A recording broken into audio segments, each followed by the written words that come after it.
the Guardia Civil, who would be the civil police force, found a body in the Masca region, which is where the young man went missing 4 weeks ago today. Now, there has yet to be a positive identification, but all the indications are that this is the young man that people have been searching for 4 weeks. And we know as well that BLT Global, who are a local English charity helping the family here, have said that items of Jay's clothing and possessions were also found with the body. So the family are asking for privacy. They have been informed, they're being kept informed as forensic examination is now taking place on the body. Elsewhere this evening, a body has been found in Tenerife in the search for the missing British teenager Jay Slater. Clio O'Flynn is a journalist in Tenerife. Clio, good evening. What do we know tonight? Good evening. Well, the sad news for somebody, and we think it probably is for the family of Jay Slater, is that shortly before lunchtime today, the Guardia Civil, who would be the civil police force, found a body in the Masca region, which is where the young man went missing 4 weeks ago today. Now, there has yet to be a positive identification, but all the indications are that this is the young man that people have been searching for 4 weeks. And we know as well that BLT Global, who are a local English charity helping the family here, have said that items of Jay's clothing and possessions were also found with the body. So the family are asking for privacy.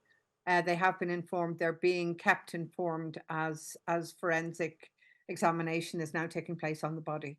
Quite extraordinary, Clio, if this does indeed turn out tragically to be Jay Slater, that this discovery is found kind of back where we started, really, at the last known point that his mobile phone connected.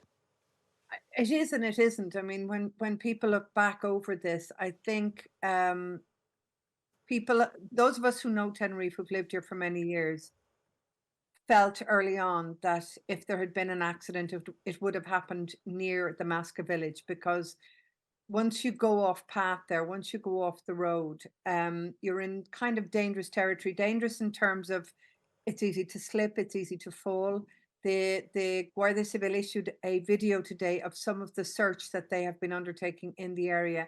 And while it might look like a very small area on a map, on a survey map, down there are gulfs, ravines, chasms, wide, deep gullies that anyone could have fallen down. There's foliage covering those chasms. So it is quite possible that early on he fell or somebody has fallen down there.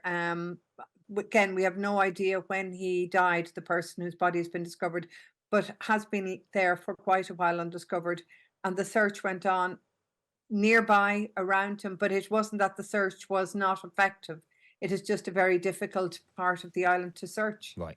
And a subplot to this story, Clio, has been this carnival of speculation Yeah. online. Presumably, people with egg on their faces. Well, I mean, who's going to identify them? I think we could have a whole other program about how digital media took this story and spun it, to the detriment of the family and probably to the detriment of the people who are doing the spinning.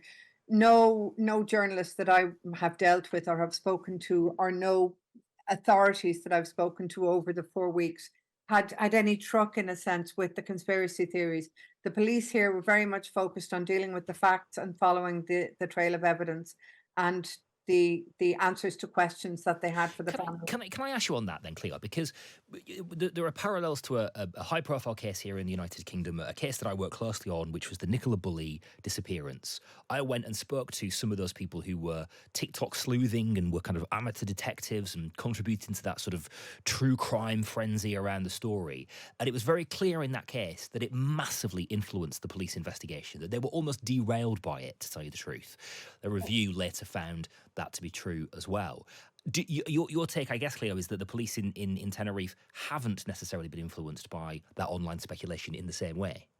Curiously, what we find out today from the press release from the police is that while they publicly stated 2 weeks ago that they were stepping down the search for Jay Slater, that 2 weeks had gone by and no clues had been found, it now appears that they continued. They have said in their press release that was issued today, an ongoing but discreet search. Right. So I'd say there's a fairly good indication there that they wanted to continue the search away from the media storm, away from the digital media storm, away from the conspiracy theories. they have done that and they have found the body. However, I don't know if their search was derailed at all because of what was happening in the early days. I think they were very much determined on getting on with the job. Right, that is very interesting, isn't it? Yeah. Okay, Clio O'Flynn there. Thank you very much. Really appreciate your time, Clio O'Flynn, who is a journalist in Tenerife, on the sad news that a body has been found in Tenerife in the search for the missing British teenager, Jay Slater. Authorities there heavily suggesting that it could be him, although no formal identification process has taken place yet. Police searching for missing British teenager Jay Slater in Tenerife have found a body nearly a month after the search began. We're joined now by Katie Davis, reporter of The Sun in Tenerife. Morning, Katie. Good morning. Can we say confidently this is the body of Jay Slater? So yes, from what I understand, police have said that evidence strongly suggests that this is unfortunately the body of Jay, and the charity supporting Jay's family, LBT Global, have said that the body was found close to Jay's possessions and his clothes. Why did it take so long? Because that's been one of the sort of storylines around this, is that people couldn't quite believe that it would take so long to find someone. Do we know what's happened there?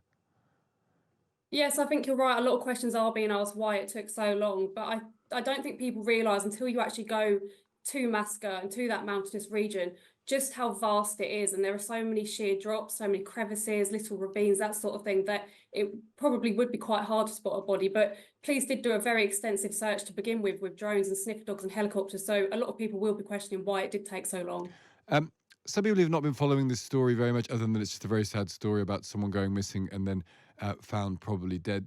There are conspiracy theories around it. Why has this become such a big story, and why have things gone around the story so much? What's going on?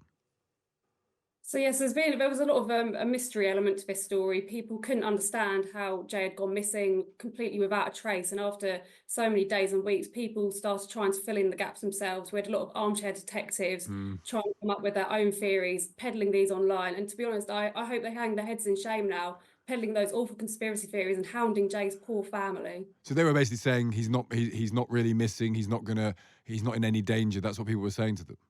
Yes, we read a lot of bizarre conspiracy theories saying he might have jumped on a yacht, that he could have been kidnapped.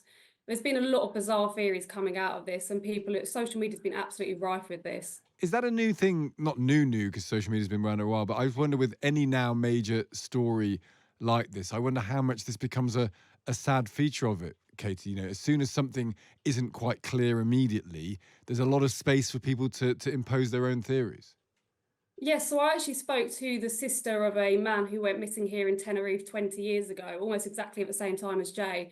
And she said there was barely any coverage. Obviously, there wasn't social media at the time, so it didn't get nearly half the coverage that Jay's case has got. So it's interesting nowadays how, because of social media, things get accelerated so quickly and people do start trying to fill in the gaps themselves. And do we have a sense of what happened to him? Is there anything becoming clear yet? So police said yesterday that the body they found, the evidence at the moment suggests they suffered an accident or perhaps a fall. So, and you said it's a very mountainous area where that could happen easily.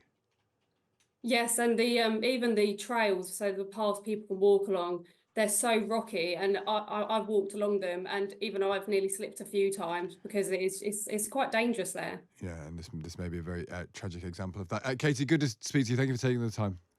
No worries. That's Katie Davis there, reporter for The Sun in Tenerife. This body that has been discovered is very probably the body of Jay Slater. Front page of The Sun today. How did Jay Cops miss the body? There's lots of conspiracy theories, but as ever with conspiracy theories, they've probably turned out to be untrue.